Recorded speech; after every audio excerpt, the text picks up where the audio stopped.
Kawawang bata naman to. Dito na nakatulog.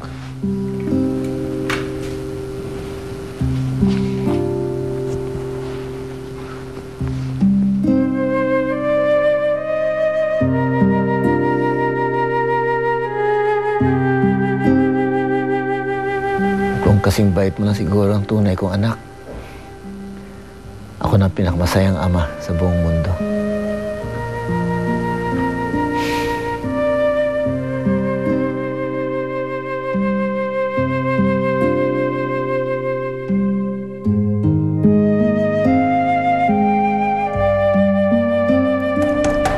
Ano ba yan? Ayan na! Sino ba yan? Ang agay! Ikaw na naman! Ano na naman kapulastugan ang gagawin mo rito sa amin? Bakit? Hindi ba ako welcome dito? Ano? Pagkatapos sa mga pinagagawa mong kalokohan, welcome ka pa? Ano kasi Lumayas ka! Hello! Lumayas ka, bruha! Oo nga! Mangkukulam! Manggagayuma! Hindi ko naman dinideny yan. Okay lang sa akin kahit tawagin niyo ako niyan dahil totoo. Pwes! Bago mo magawa sa amin yan! Guard! Guard!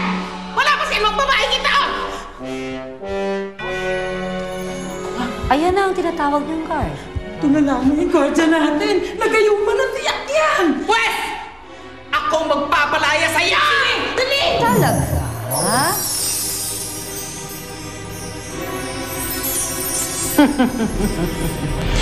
Ngayon, makikinig na ba kayo? Opo, ma'am.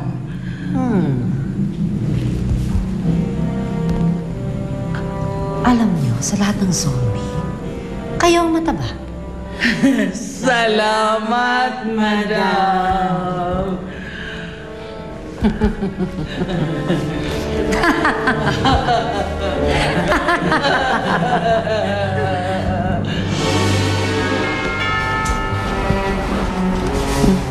Magkape ka muna. Salamat. Tumawag na ako sa bahay. Sabi ko hindi muna tayo makakauwi dahil may nangyaring emergency. Eh, si Mang Kanor.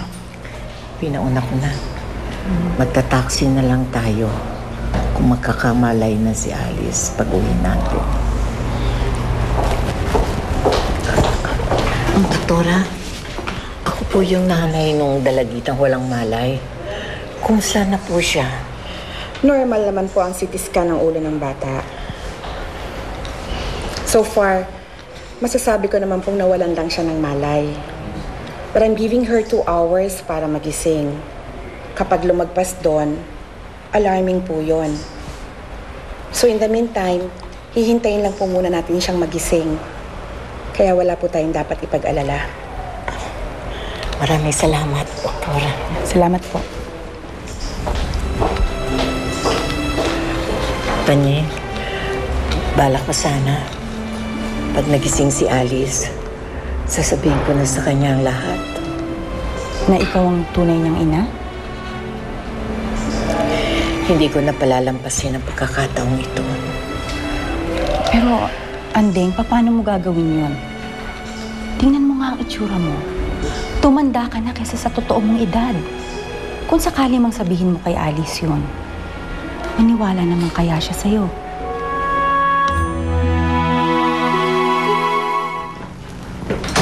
Madam, Dinala niyo ba ang pinakukuha ko? ito na po. Madam, ano po bang balak niyong gawin dyan? Gagamitin ko to para pumunta dito si Alice at gagamitin ko rin si Hilario para makuha ko kay Alice ang ding. Sasabihin ko sa kanya na si Hilario ang totoo niyang ama. Dahil sigurado ako na hindi ko basta-basta makukuha ang itim na bato kung walang mahalaga na kapalit ito.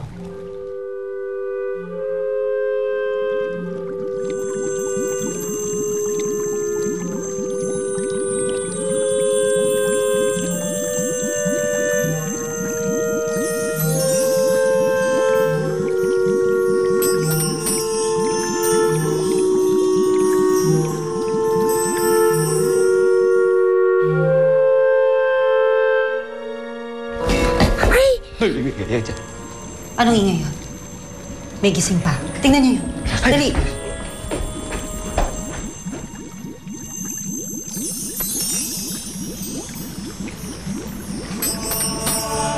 Alice, pumunta ka rito. Hindi mo matatakasan ang orasyon na ginawa ko.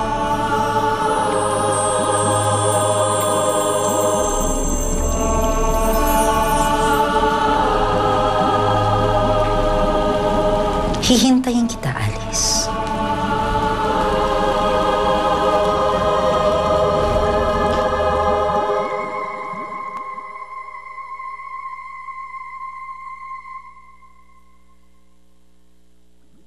Mr. Ray? Mr. Ray? Ano to?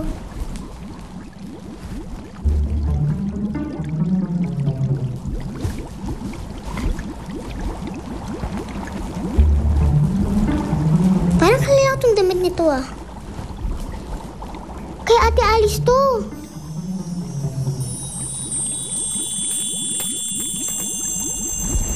Ba't parang nahihilo ko?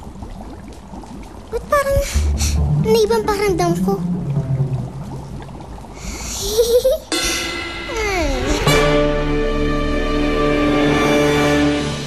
Alice, pumunta ka. Hindi mo matatakasan sa orasyon. Hihintayin kita, Alice.